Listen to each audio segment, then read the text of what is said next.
muito êxito. Bem, passemos à sequência. Agradeço ao doutor Miguel Fonseca.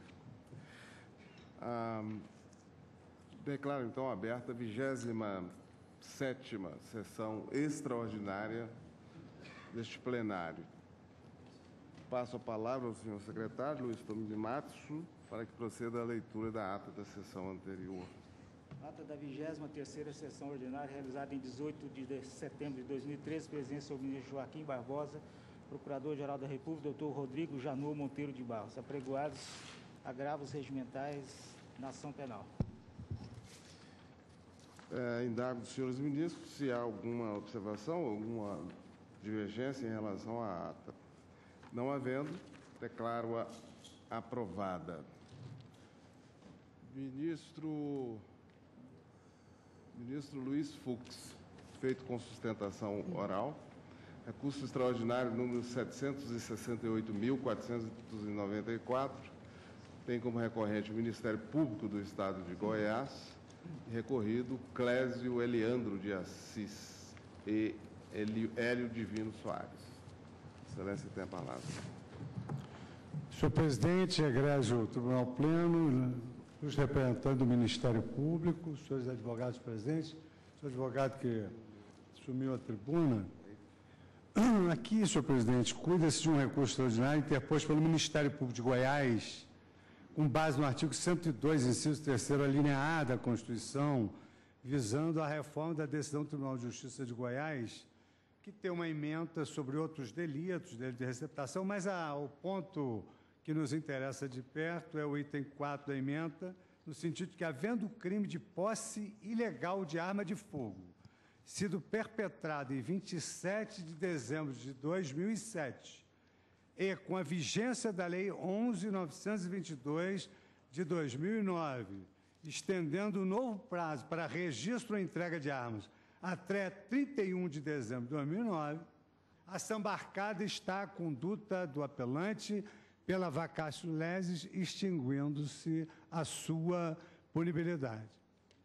O recorrente, que é o Ministério Público, entende que o Tribunal ACOR considerou extinta a punibilidade pelo agente pelo crime do artigo 12 do Estatuto dos Armamentos, posse ilegal de arma de fogo, em virtude do quanto disposto dos artigos 30 e 32 da mesma lei e artigo 20 da Lei 11.922 de 2009. Eu vou ler os dispositivos, porque é importante que nós gravemos o teor deles para a solução da controvérsia, me evitando a leitura posterior no próprio voto.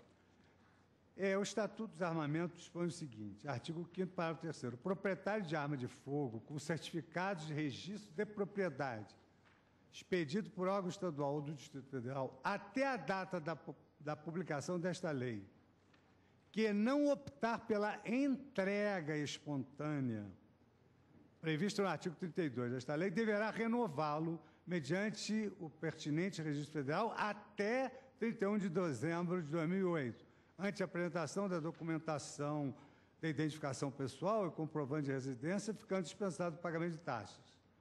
Artigo 30 da mesma lei.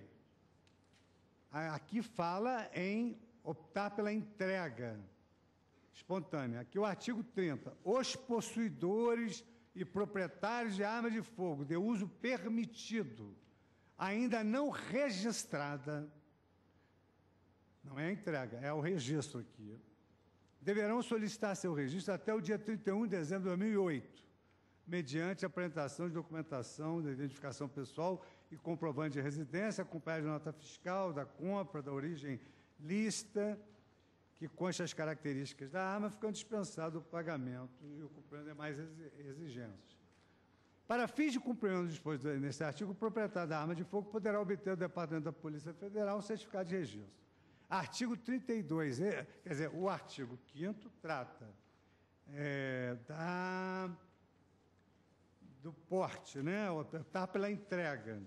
O artigo 5º, o artigo 30 do registro da arma, e o artigo 32 da entrega, diz assim, os possuidores e proprietários de arma de fogo poderão entregá-la espontaneamente, mediante recibo e presumidos de boa-fé serão indenizados, na forma do regulamento, ficando extinta a punibilidade de eventual posse irregular da referida arma.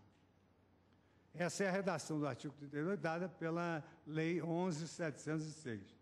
A Lei 11.922, posterior, de 2009, no artigo 20, estabeleceu: ficam prorrogados para 31 de dezembro de 2009 os prazos de que tratam os parágrafos 3º do artigo 5º e o artigo 30, ambos da Lei de 10.826, de 22 de dezembro de 2003, que é o Estatuto do Desarmamento. Ou seja, depois da edição da lei, surgiram leis temporárias dando oportunidade para entrega, registro das armas. O Ministério Público argumenta que as referidas normas não constituem abolício crimes, porque editadas com medida despenalizadora destinada a permitir a regularização da posse ilegal de armas apenas no curso da sua vigência, que é o natural. As leis temporárias e essas leis excepcionais, segundo o artigo 3º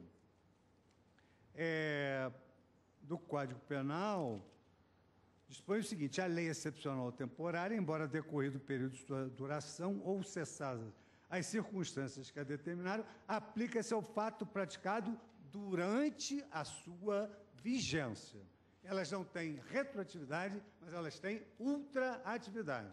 Então, o Ministério Público entende que o Tribunal ACOA aplicou equivocadamente a regra da retroatividade, porque essas leis não têm retroatividade, têm ultraatividade. Elas são aplicadas, embora o fato ocorrido no período durante a sua duração e cessadas as circunstâncias que a determinarem, aplica-se ao fato praticado durante a sua vigência. Então, na verdade, o que o Ministério Público discute aqui é que houve um interregno de anos em que não houve lei temporária. Se essa posse ilegal, durante esse interregno, fica assambarcada, como diz o tribunal, por uma lei posterior aplicada com efeito retroperante, quando, na verdade, a lei era uma lei temporária. Então, no caso concreto, o recorrido foi denunciado pela posse de arma de fogo e munição consistente, um revólver Taurus calibre 22, com a numeração aqui, intactas a numeração, uma cartucheira Ross calibre 28, um rifle CBC calibre 22, uma espingarda de fabricação caseira sem marca visível, uma espingarda Henrique Laporte cano longo, uma espingarda marca Ross calibre 36, 9 cartuchos, sendo 5 de metal e cheios, calibre 28 e 4 sacos de plástico e com projéteis do calibre 20. A decisão agravada negou trânsito ao recurso ordinário, sob fundamento de que não é razoável o argumento de ofensa ao preceito. Houve a conversão desse área do recurso ordinário, exatamente porque, na oportunidade, foi alertado pelo ministro Marco Aurélio, e o plenário virtual reconheceu a repercussão geral da matéria. Eu dei provimento ao agravo, a fim de que o recurso ordinário fosse apreciado pelo Tribunal Pleno, e o Ministério Público Federal se manifestou no sentido de descabimento da invocação do princípio da retroatividade da lei penal, mais benéfica para reconhecer a tipicidade da conduta criminosa e, consequentemente, a extinção da punibilidade, pelo que sugeriu o provimento do recurso e requereu preferência no julgamento ante a iminência da prescrição. Esse é o relatório que tem para mim, senhor presidente, que permite ao advogado fazer a sua sustentação. Pelo recorrente, falará o doutor Cristiano Mota e Silva, promotor de justiça. Excelência, tem a palavra. Boa tarde aos excelentíssimos senhores ministros e ministras, a Sua Excelência, o senhor presidente, ministro Joaquim Barbosa, deste Supremo Tribunal Federal, e ao relator, ministro, Sua Excelência, o senhor ministro Luiz Fux, e a douta vice-procuradora-geral da República, doutora Ela Vieco, que é uma inspiração para todos os membros do Ministério Público, não só da União, mas dos Estados. Eu gostaria de dizer da emoção que não se pode esconder quando se ocupa pela primeira vez na vida a tribuna de uma casa que realmente é uma casa, como diz o ministro Marco Aurélio, de fazer destino. É uma casa, como dizia Rui Barbosa, e ontem, senhor presidente, esperando uma oportunidade de que esse feito se apregoasse, não é? Mas, graças a Deus, hoje nós temos, logo no início da tarde, embora, como dizia o mestre Barbosa Moreira, sempre no início da tarde é perigoso apregoar-se, não é? Porque, às vezes, até o advogado, ou no caso o Ministério Público, pode estar desatento com o sono do almoço, não é? Mas, graças a Deus presente nessa casa de fazer destino, eu me recordava ontem de que Rui Barbosa resumia a função desta Suprema Corte como uma função de arbitrar conflitos de interesses entre os entes federados, entre os poderes da República, entre as maiorias e as minorias e entre os direitos individuais, e o grande Rui Barbosa era um liberal típico, e o Estado.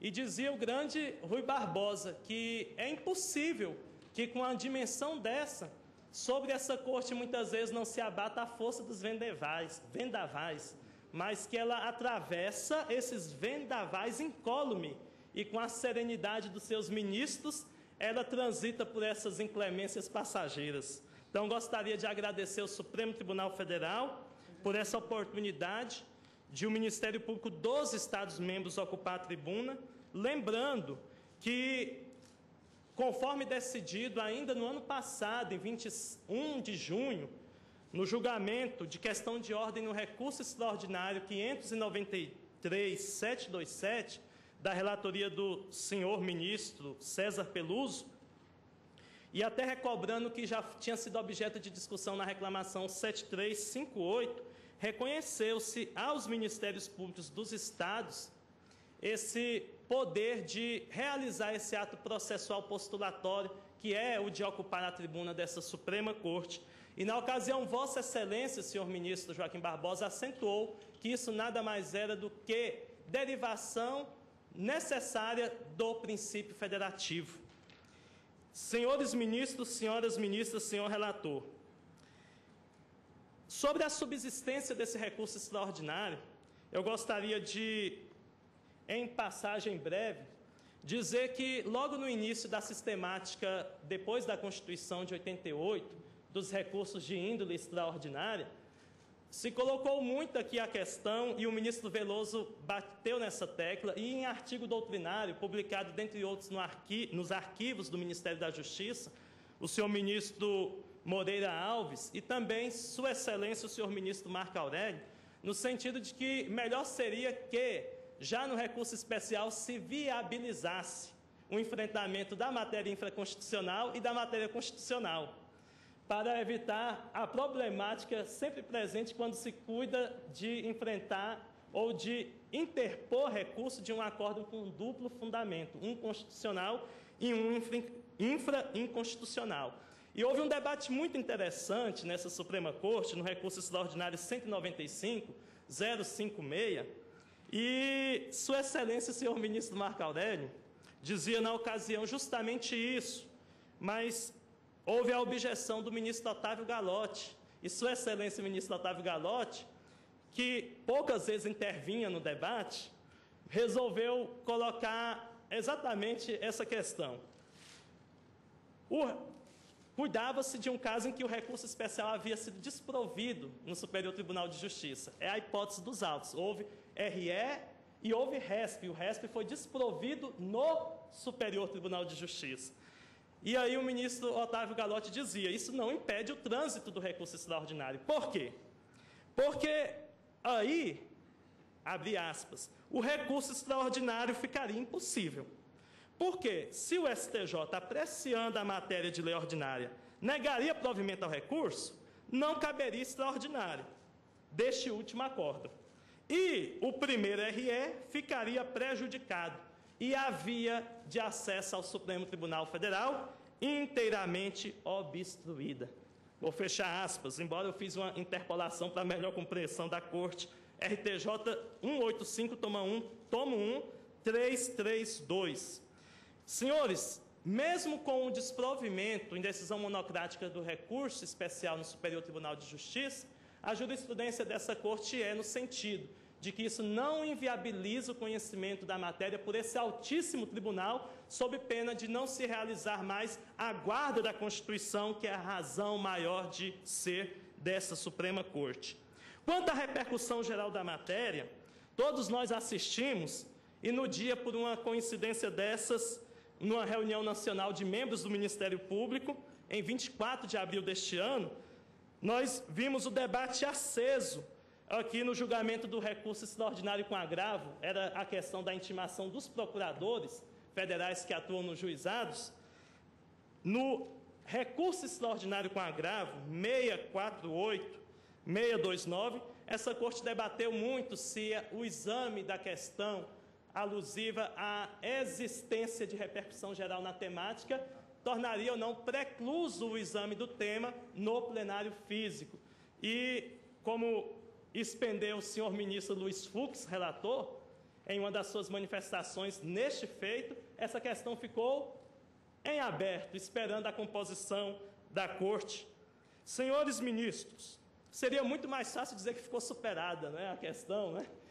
Porque aí já ingressaríamos, mas realmente existe um debate nessa Corte se ficou precluso ou não. Não obstante, o Ministério Público do Estado de Goiás entende que essa questão é toda ela constitucional.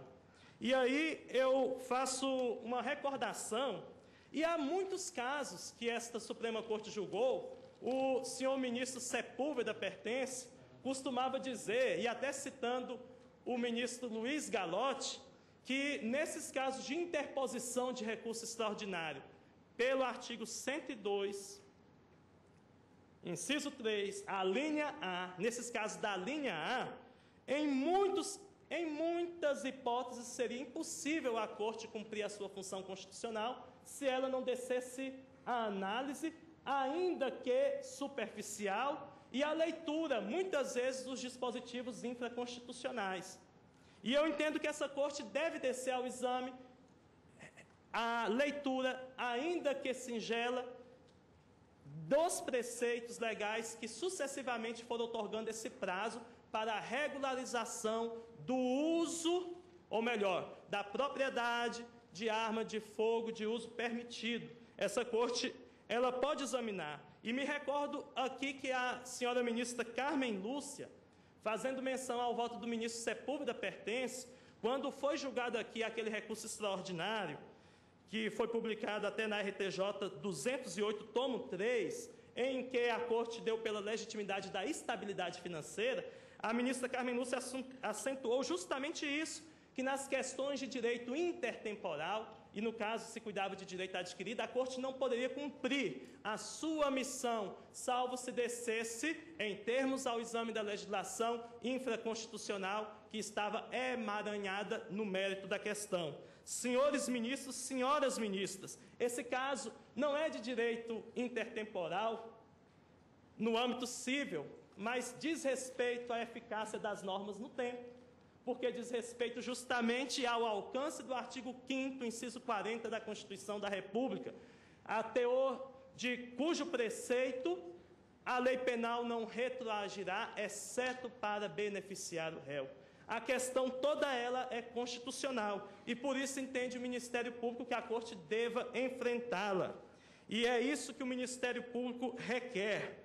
Senhores ministros, quanto ao exame da questão de fundo, o relatório de Sua Excelência, o senhor ministro Luiz Fux, foi preciso em delimitar a esta Corte qual a extensão da controvérsia.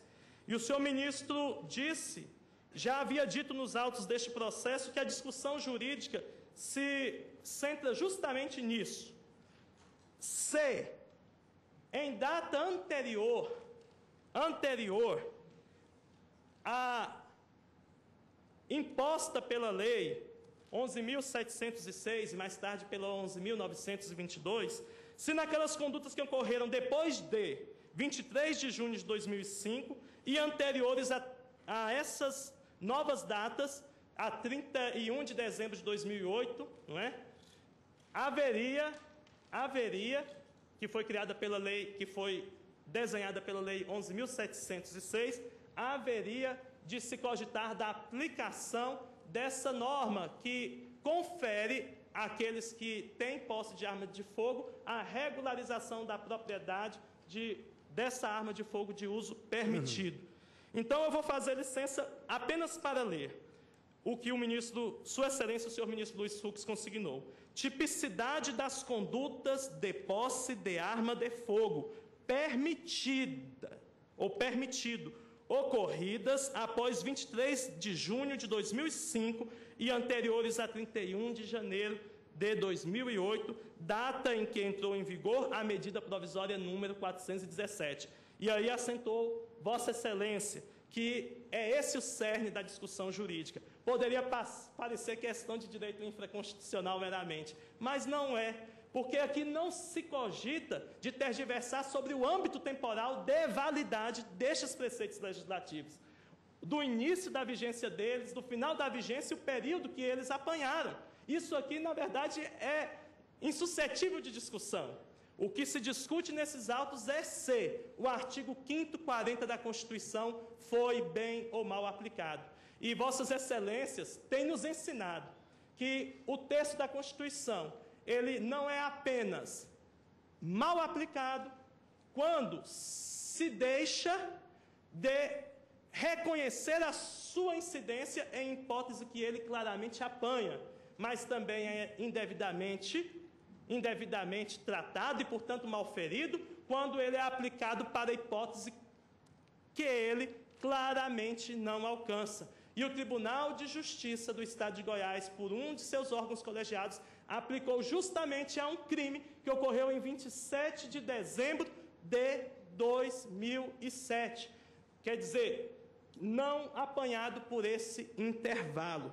Por isso mesmo, senhores ministros, senhoras ministras, e concluindo, gostaria de acentuar que ambas as turmas desta egrégia Suprema Corte, e Sua Excelência, o senhor ministro Luiz Fux, até fez citação desses acórdons, das emendas desses acórdons, no seu douto pronunciamento lançado nestes autos, e eu gostaria também, não só de fazer menção a esses acórdons, ambos da segunda turma, aqueles primeiros que Vossa Excelência citou, aqueles dois da relatoria do ministro Lewandowski e do ministro Eros Grau, mas também da primeira turma deste Supremo Tribunal Federal. Nós temos o HC 109-100, de Mato Grosso do Sul, relatora a senhora ministra Carmen Lúcia, em que também Sua Excelência conduziu voto e foi acompanhada pelos integrantes da primeira turma, no sentido de que conduta como essa, a dos autos, que ocorreu em 27 de dezembro de 2007, não é apanhada por essa norma da Lei 11.706 e nem pela norma da 11.922. E por isso mesmo, não poderia se cogitar da decisão absolutória no Tribunal de Justiça. Por quê? Porque a Suprema Corte também disse, nessas decisões da segunda turma e nessa da primeira turma, de que há pouco fiz referência, disse claramente essa Suprema Corte, não há de se cogitar aqui em abolício crimes. Essa é a pedra de toque de todos os tribunais. Ontem eu estive nessa corte acompanhado de colegas preciosos do Ministério Público do Rio Grande do Sul. E eles estão enfrentando o mesmo problema. E esse problema nós temos discutido nesses dias de reunião do CNPG e de uma de suas comissões de acompanhamento de processos nos tribunais superiores. Temos visto que justamente esse é um problema no Brasil todo. Invocar abolício crimes para daí aplicar o artigo 5º 40 da Constituição, onde ele rigorosamente não cabe. Muito obrigado, senhor ministro Joaquim Barbosa, pela oportunidade. Gostaria de registrar outra vez a nossa alegria de se assomar à tribuna desta Suprema Corte. Muito obrigado. O Ministério Público pede provimento do recurso, o seu conhecimento, o seu provimento, inclusive para impor aos recorridos a condenação criminal, porque se cuida de caso que, como todos os senhores têm notícia, cuida-se de caso de prescrição iminente, prevista, segundo cálculos da PGR, para 15 de outubro desse ano. Muito obrigado, senhores ministros. Obrigado, senhora Procuradora-Geral. Agradeço, Vossa Excelência. Ministro Luiz Fux. Egrégia Corte, ilustre representante do Ministério Público, saudando o advogado, o promotor de justiça, que fez uso da tribuna, relembrando até minhas origens, porque eu também já fui do Ministério Público, mas na época fiz uma opção para um concurso para a magistratura, mas louvo o seu trabalho e o seu empenho. Senhor presidente, efetivamente nós temos já jurisprudência de ambas as turmas. Eu submeti ao plenário virtual e o plenário virtual reconheceu a repercussão geral. E eu fiz uma conversão desse área, muito embora eu já tenha visto um AI submetido ao plenário, eu fiz a conversão para recurso ordinário para não haver aquela nossa preocupação. E até eu fui, a bem da verdade, eu fui informado pelo ministro Marco Aurélio que havia essa questão, e então eu fiz essa adaptação. Aqui, basicamente, nós temos um Estatuto do Desarmamento e surgiram leis temporárias incentivando a entrega e o registro da arma. Várias leis temporárias. Só que, em razão dessas leis temporárias, nós passamos um grande lapso de tempo sem nenhuma lei e com a plena criminalização da conduta de posse de arma de fogo, de uso permitido. Posse de arma de fogo de uso permitido. Pois bem, nesse interregno de alguns anos, não houve nenhuma lei temporária. Só que aqui, já depois de muito tempo, em 2008, uma medida provisória convertida em lei estabeleceu que poder-se-ia promover ainda a entrega até, inclusive estabelecendo prazo sine die para essa entrega, sendo certo que, então, a doutrina passou a interpretar isso como um abolício crimes. As duas turmas passaram a entender que isso não era abolício crimes.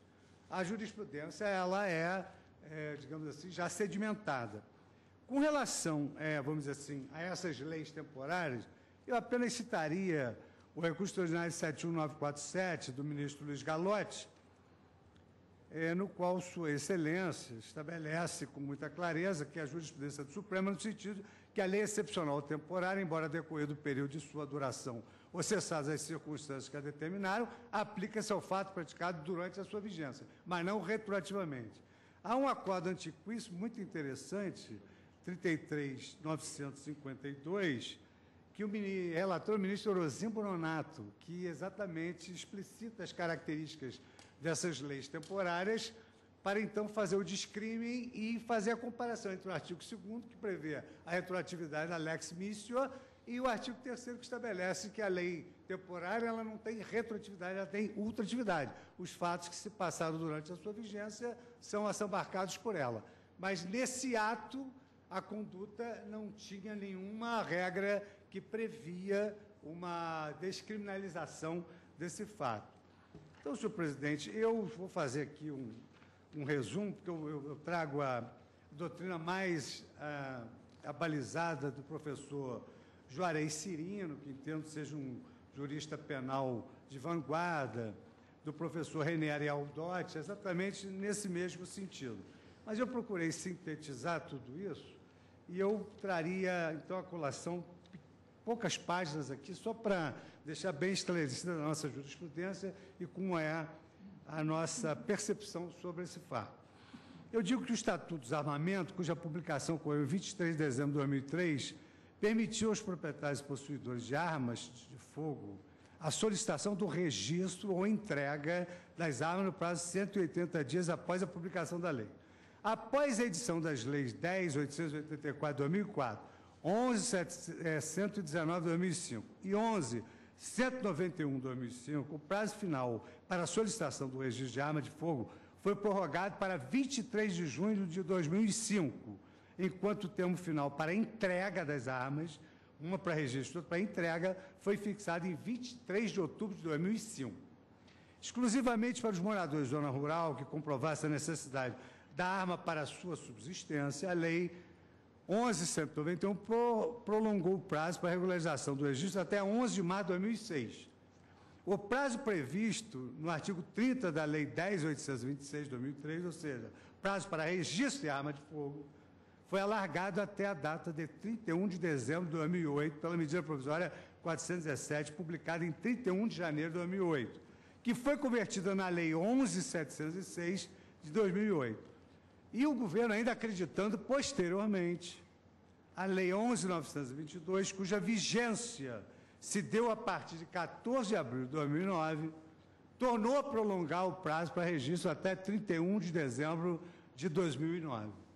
Então, a discussão que gravita em torno do presente recurso, ela diz respeito à tipicidade das condutas de posse de arma de fogo de uso permitido ocorridas após 23 de junho de 2005 e anteriores a 31 de janeiro de 2008, data em que entrou em vigor essa medida provisória.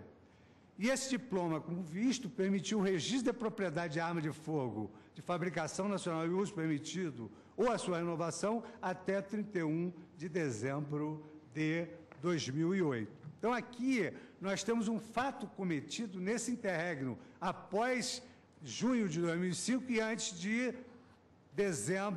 janeiro de 2008. Isso porque, no caso presente, o fato ocorreu em 2007, que eu já vou aqui na quer dizer, não ocorreu nem em 2005, nem em 2008, que ocorreu em 2007. Vai dizer que, desde a redação original do Estatuto de Desarmamento, e aí é uma questão doutrinária, nunca houve uma previsão explícita de abolício crimes, ou mesmo de que a eficácia do artigo 12 da lei estaria suspensa temporariamente. Isso foi uma construção da doutrina da jurisprudência, mediante uma interpretação sistemática, que concluíram que, durante o prazo assinalado em lei, haveria a presunção de que o possuidor de arma de fogo irregular providenciaria a regularização. Encerrado o interstício no qual o legislador permitiu a regularização das armas até 23 de junho de 2005, conforme disposto a medida provisória 253, convertida na Lei 11.191, passou a ter plena eficácia o crime de posse de arma de fogo, de uso permitido, previsto no artigo 12 do Estatuto de Desarmamento. Ocorre que, em 31 de janeiro de 2008, por força da já mencionada medida provisória 417, o prazo para a regularização foi reaberto até 31 de dezembro do mesmo ano, provocando questionamento sobre a aplicabilidade do artigo 5º, inciso 40 da Constituição Federal. Essa medida provisória, posteriormente, foi convertida na Lei 11.706 de 2008, também responsável por retirar do artigo 32 do Estatuto do Desarmamento a limitação temporal antes estabelecida para entrega espontânea da arma, permitindo, se indique, que seu possuidor se valesse da causa de extinção de punibilidade prevista no artigo 12. Isso significa que o sujeito que se dirige à repartição competente da Polícia Federal para entrega da arma de fogo não pode ser preso em flagrante nem responsabilizado criminalmente pela sua posse. Impõe-se a mesma solução àquele indivíduo que comprovar cabalmente a adoção de providências para efetuar a entrega. A primeira turma desta Corte decidiu recentemente, no recurso ordinário em habeas corpus 106.358 da relatoria da ministra Rosa Weber, julgado em 21 de agosto de 2012, que a mera possibilidade de entrega da arma de fogo de uso permitido às autoridades policiais não tem pertinência quando ausente registro de que o agente estava promovendo a entrega, ou pelo menos tinha intenção de entregar a arma de posse irregular. Pois, então, a seguinte questão: a reabertura do prazo para registro ou renovação deste implica abolício crimes em favor daqueles que estavam irregularmente na posse de arma de fogo de uso permitido após 23 de junho de 2005? Note-se, no que tange aos moradores da zona rural, nós já estabelecemos aqui aquela exceção. Mas não é só. Em 14 de abril de 2009, a Lei 11.922 prolongou o prazo para a regularização até 31 de dezembro de 2009. Seria a Lei 11.922 retroativa em relação aos fatos ocorridos entre 1º de janeiro de 2009 e 13 de abril do mesmo ano? Mais uma indagação que eu lanço no voto. Em resposta, há que se cogitar que nos períodos indicados, é dizer, 24 de junho de 2005 a 30 de janeiro de 2008, e de 1º de janeiro de 2009 a 13 de abril do mesmo ano, não era lícito ao possuidor de arma de fogo providenciar a regularização do registro de sua arma. Nessa situação, não poderia ele alegar boa-fé, nem invocar a seu favor a adoção das providências destinadas à regularização, visto que, na prática, isso não seria possível ante o encerramento do prazo estabelecido na lei temporária. A posterior reabertura do prazo, essa agora, com essa medida provisória de 2009, ela não obsta essa conclusão na minha visão e na visão da jurisprudência das duas turmas. Sendo certo, conforme aludido anteriormente, não há uma previsão expressa no Estatuto do Desarmamento, nem nas leis que o alteraram, da configuração estrita da abolição crimes. Apenas há que se cogitar da tipicidade da conduta perpetrada por aquele em favor do qual, apesar da posse de arma de fogo permitido, militava a presunção de boa-fé, ou seja, de que providenciaria em tempo hábil a sua regularização. Referida presunção por imperativo lógico, não pode ser invocada nos períodos em que a regularização não era permitida. Portanto, relativamente ao caso subjúdice, é incabível cogitar da retroatividade, com base no artigo 5º, inciso 40 da lei, para extinguir a punibilidade do delito de posse de arma de fogo cometido antes da sua entrada em vigor, mercê da impossibilidade de regularização do registro quando da prática do crime. Vale dizer, em 27/12/2007. Em idêntico sentido, se firmou a jurisprudência desse Supremo Tribunal Federal, ou seja, pela irretroatividade do prazo previsto na Lei 11.706, porquanto lei temporária. E aqui eu trouxe à colação esses arestos antigos e a doutrina dos professores Juarez Cirino e René Arialdotti, no sentido de que a lei temporária ela não tem retroatividade, ela tem ultratividade. O professor René Arialdotti, inclusive, é taxativo, assim como é também o professor Juarez Cirino, citando a doutrina de Nelson Hungria e Heleno Fragoso, no sentido de que a lei excepcional temporária ela tem caráter ultraativo, em face da regra clara do artigo 3º do Código Penal, que eu volto a fazer uma leitura rápida. A lei excepcional temporária, embora decorrido o período de sua duração ou cessadas as circunstâncias que a determinaram, aplica-se ao fato praticado durante a sua vigência. Artigo 3º. Então, diz o professor René Arialdotti, a lei excepcional temporária tem caráter ultrativo em face da regra do artigo 3º, porquanto justificada essa orientação na exposição de motivos da parte geral do Código Penal em sua redação original, na parte em que salienta que a ultratividade desse tipo de lei visa impedir que, tratando-se de lei previamente limitadas no tempo, possam ser frustradas as suas sanções por expediente astucioso no sentido do retardamento dos processos penais. Aqui ele faz uma remissão ao tratado do professor Frederico Marques. E acrescento, o Supremo Tribunal Federal já decidiu que a revogação, alteração da tabela ou a liberação de preços posteriores à infringência da norma penal em branco não descriminalizam o fato típico anterior. Ele faz um raciocínio analógico que hoje já não necessitamos, porque temos inúmeros precedentes.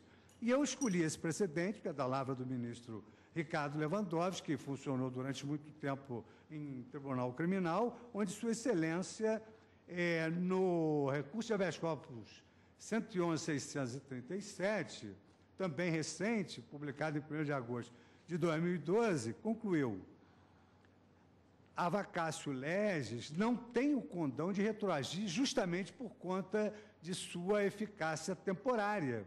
E Sua Excelência julgava exatamente o recurso ordinário em habeas corpus referente à posse legal de arma de fogo e de munições. E na cota marginal da emenda diz: vacatio legis temporária, abolição crimes, inocorrência, a arma de fogo de uso, a arma de fogo, impossibilidade de regularização por força daquele período.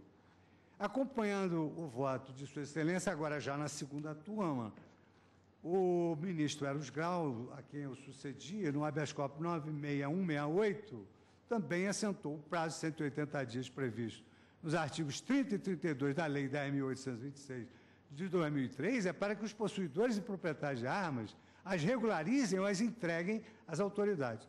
Somente as condutas típicas, possuir ou ser proprietário, foram abolidas temporariamente. Delito de posse de arma de fogo ocorrido anteriormente à vigência da lei que instituiu a suposta abolição crimes temporária.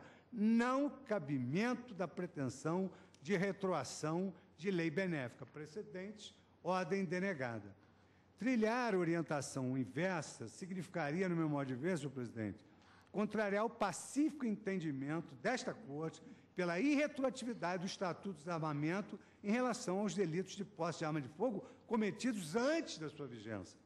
Com efeito, entende a expiratória Celso que aqueles que praticaram tais crimes no período anterior ao advento do Estatuto do Desarmamento não foram beneficiados com a extinção de punibilidade em razão do suposto advento da abolição crimes temporária. E aqui eu cito os acordos aqui mencionados do ministro Ricardo Lewandowski e Eros Grau. Por esses fundamentos, senhor presidente, pela doutrina e a jurisprudência colacionadas, eu estou encaminhando a minha proposta de voto no sentido de dar provimento ao recurso ordinário para restabelecer a sentença condenatória de primeira instância. Eu li aqui o rol das armas que foram apreendidas com o recorrido, ante a irretroatividade da norma inserida no artigo 30 da Lei 10.826, posteriormente convertida na Lei 11.708, considerando penalmente típicas na forma da nossa jurisprudência as condutas de posse de arma de fogo de uso permitido ocorridas após 23 de junho de 2005 e anteriores a 31 de janeiro de 2008. É a sugestão de voto. Ministro, no tocante à apelação interposta pela defesa, não sobeja nada. Não, porque quanto à posse, foi a única matéria veiculada em termos de causa de pedir. Isso. Tá bem. Barroso? De acordo com o relator. De acordo. Rosa? Acompanho, presidente, o ministro relator. De acordo. Também eu, senhor presidente, acompanho o relator. De acordo, também louvando o voto de Sua Excelência. Marco Aurélio. Presidente, é interessante a matéria. Ninguém coloca em dúvida a retroatividade da lei penal para beneficiar o acusado. Mas aqui, no caso concreto, em primeiro lugar, não se trata de uma retroação. Se trata, sim, de um espaço de tempo em que não houve a incidência da lei para viabilizar, como ressaltado pelo relator, a entrega espontânea da arma. Ou seja, a condição para a incidência do preceito seria um ato de vontade do possuidor da própria arma. Indaga-se, no caso concreto em que ele foi surpreendido, né, na posse da arma, se poderia ter a incidência do preceito, se vigente à época, porque não estava vigente à época. Tem esse detalhe. A resposta é desenganadamente negativa. Agora, cumprimento, presidente, o relator, por ter acolhido a ponderação que fiz no sentido de prover o agravo justamente para nós estarmos nesta sentada julgando o recurso extraordinário do Ministério Público que fora trancado na origem. Acompanho Sua Excelência. Ministro Marco Aurélio, há um documento, digamos assim, lúdico, e que tomou o nome de Carta de Baltimore, porque era uma carta escrita pelo próprio autor, que fora filósofo, promotor de justiça, em que, numa das passagens dessa carta, concitava que não fôssemos vaidosos e aceitássemos os conselhos dos anos e da experiência. E foi isso que eu fiz. Não, imagina. Vossa Excelência com uma experiência judicante enorme, já que é um juiz de carreira, iniciou no que eu aponto como pedreira da magistratura, que é a primeira instância. Também eu acompanho o relator, tenho voto escrito. Proclamo o resultado. Dado provimento ao recurso, decisão unânime.